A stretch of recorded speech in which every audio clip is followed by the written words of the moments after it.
Antonio Álvarez Mesta, muy buenos días. Muy buen día, siempre es un placer estar con ustedes, mi querido Juan. A ti, como a mucha gente, te gusta y disfrutas de la literatura y también te gusta y aprendes mucho de la historia. Hay un género híbrido que es la narrativa histórica y particularmente la novela histórica que a muchos nos resulta deliciosa.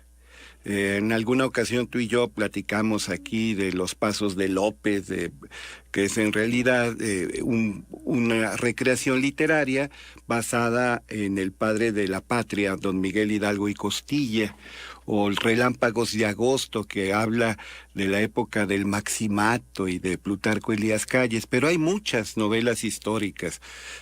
Por ejemplo, lo de Taylor Caldwell, El Gran León de Dios, La Columna de Hierro, Yo Judas, etcétera, que también, después de tantos años de gozosa participación que ustedes me permiten en contextos, pues alguna vez nos hemos referido a estas obras.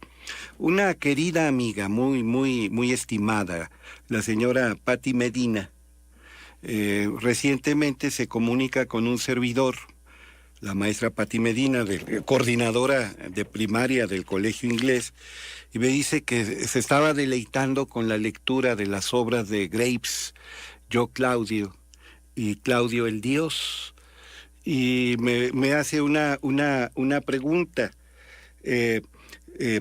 Dice que le llama la atención cómo aparece el rey Herodes, y que es tan detestable para la mayoría de los cristianos, como un hombre sabio, sagaz, astuto, que se convierte en un confidente, en un amigo confiable para Claudio. Y ella me pregunta que si ese Herodes es Herodes Agripa, porque dice, fue el que juzgó a Jesús de Nazaret. Se supone que entre el año 33 y 38. Yo debo hacer la aclaración de que no es Herodes Agripa, y tiene que ver por la edad misma de Jesús de Nazaret, o Jesús de Galilea, Yeshua ben Yosef, para los creyentes, entre los cuales me incluyo, Jesucristo. Aunque parezca un absurdo, una contradicción en sus términos, Jesús nació por lo menos, mi querido Juan, y ya lo habíamos mencionado aquí, 4 años antes de Cristo. ¿Cómo está eso? Eso es absurdo, es un disparate, es algo ridículo. No, es que un hombre que, por cierto, era erudito, era muy preparado, de gran cultura, un monje rumano, Dionisio, conocido como el Exiguo, le tocó hacer los cálculos, y él, basándose en la información que había en su época, llega a la conclusión que Jesús de Nazaret nació hacia el año 753 de la fundación de Roma. Y ahí empieza propiamente los años del Señor. Aprovecho. Me han preguntado, oiga, cuando leo algo en inglés histórico, muchas veces viene BC, que yo sé que es Before Christ, pero luego viene AD, que eso ya no es After Christ. ¿Qué significa la D? Le digo, bueno, aunque lo usan los británicos, los norteamericanos y en general los anglosajones, ahí viene del latín, y se escribe Anno Domine, se pronuncia Año Domine, la doble N tiene el valor de nuestra ñ, fonéticamente hablando, es el año del Señor. Entonces, usted lee una enciclopedia, un libro de historia o una narrativa que se refiere a fechas, va a encontrar con relativa frecuencia esto de AD, que significa el año del Señor. Bueno, pero volviendo a esto, Dionisio, que no era ningún ignorante, que era un hombre, de hecho, muy brillante, él vivió en el siglo V y parte del siglo VI. Él hizo trabajos para esclarecer en base a calendarios lunares las celebraciones de la Pascua, pero también eso le permitió más o menos calcular el año de nacimiento de Cristo. Y entonces, insisto, él creyó que era alrededor del año 753 de la fundación de Roma. Por lo menos se quedó corto en 4 años. A este hombre hay 2 versiones que por qué tiene el cognomen, es decir, el sobrenombre del exiguo. Una dicen que era chaparrito, que incluso casi un enano, perdón por esta expresión, que en esta época es políticamente incorrecta, era de baja estatura, esa es una versión. Hay otra versión que dice que él se sentía poca cosa o asumía su modesta condición, sobre todo cuando se comunicaba con prelados de la iglesia. Entonces, él se refería así como el pequeño en el sentido de humilde o de modesto. Entonces son las 2 versiones, o era chaparrito o él hablaba a su humilde condición. Bien, hubo 3 Herodes, mi querido Juan.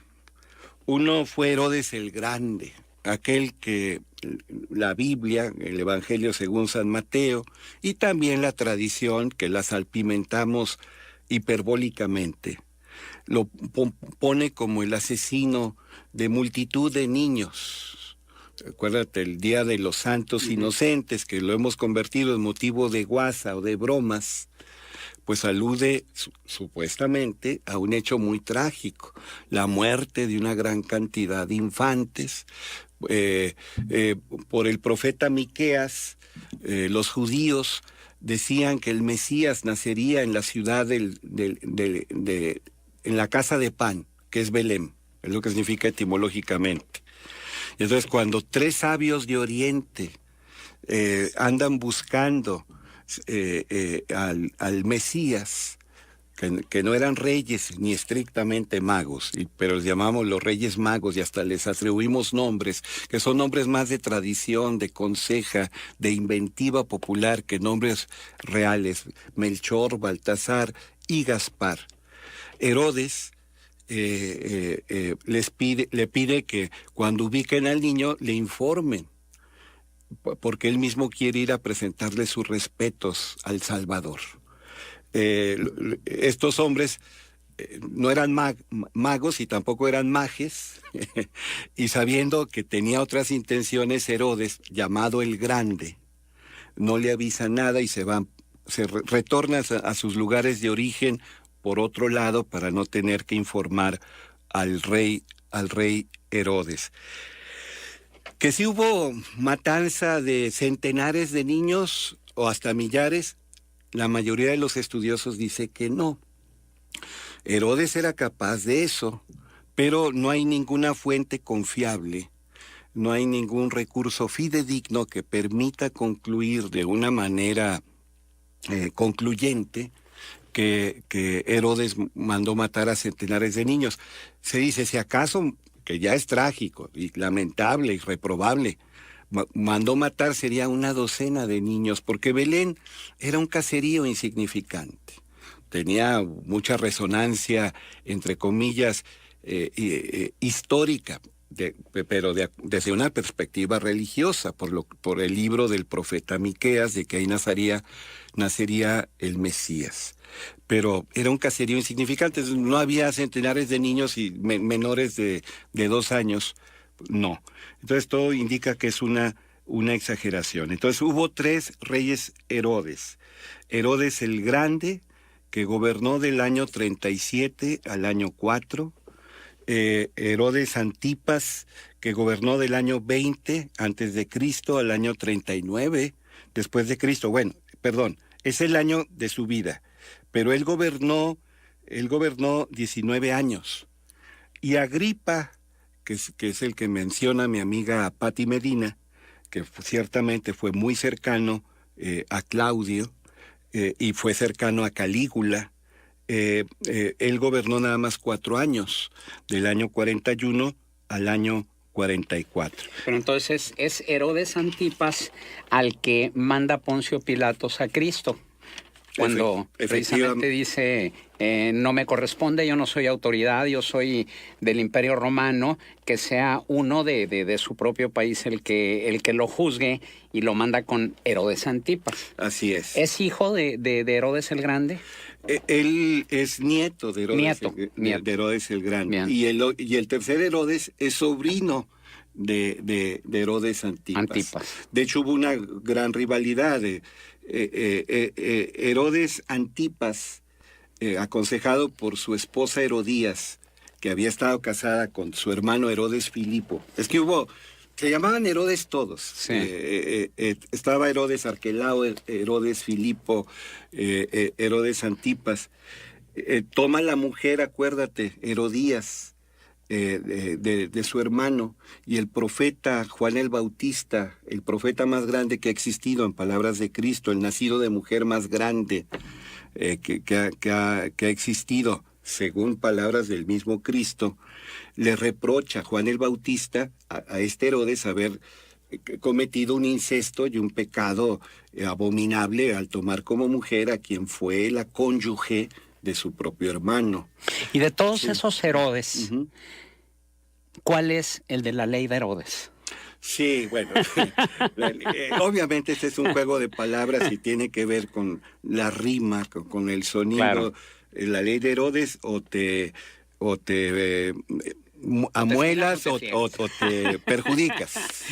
Esa es la ley de Herodes, que se utiliza mucho en México. Sí. Y que en realidad ocurre en el mundo.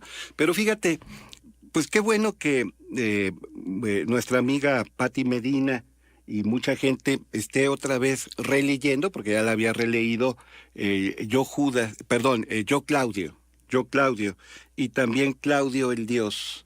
Estas novelas son de la década de los 30 y la hizo un hombre que sabía mucho de historia y que dominaba la lengua latina y la lengua griega clásica, Robert Graves.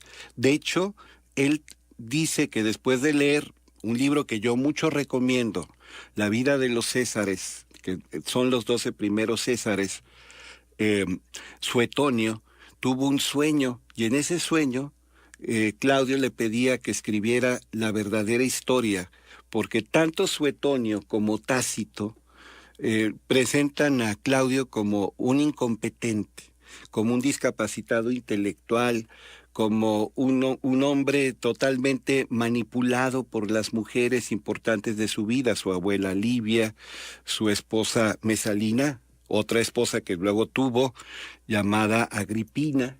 Y entonces es un títere, una marioneta de estas mujeres. Graves, que conoce de historia, y no solo de Roma, que conoció mucho de historia, se abocó a hacer un trabajo espléndido de fundamento histórico, pero también muy ameno y divertido. Y tú y yo vimos hace muchos años, perdón, yo aludo a mi propia senectud, no a la tuya, la edad dorada. Vimos hace décadas una serie que ganó Emmys, Yo Claudio, que no nada más se basa en el libro de Yo Claudio, también se basa en el otro libro, y claro, se toma algunas licencias. Claudio tuvo una vida muy interesante, sucedió a Calígula y antecedió a Nerón.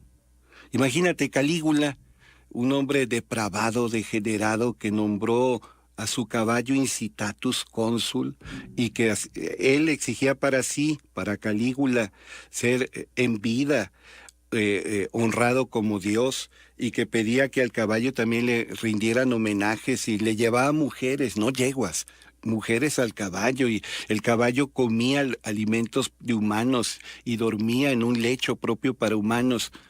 Calígula, el loco, que mataron. Y luego el sucesor de Claudio, Nerón, otro loco.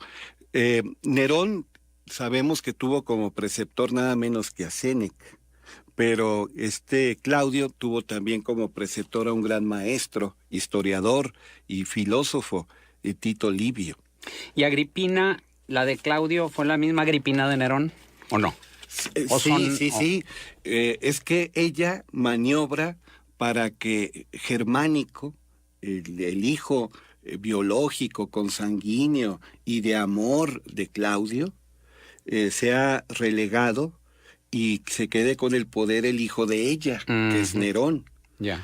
Pero Nerón, como muchos poderosos, una vez en el poder, muestra su paranoia y su megalomanía, y él destierra a su propia madre, Agripina, aunque en los primeros años no lo hizo, años de gobierno.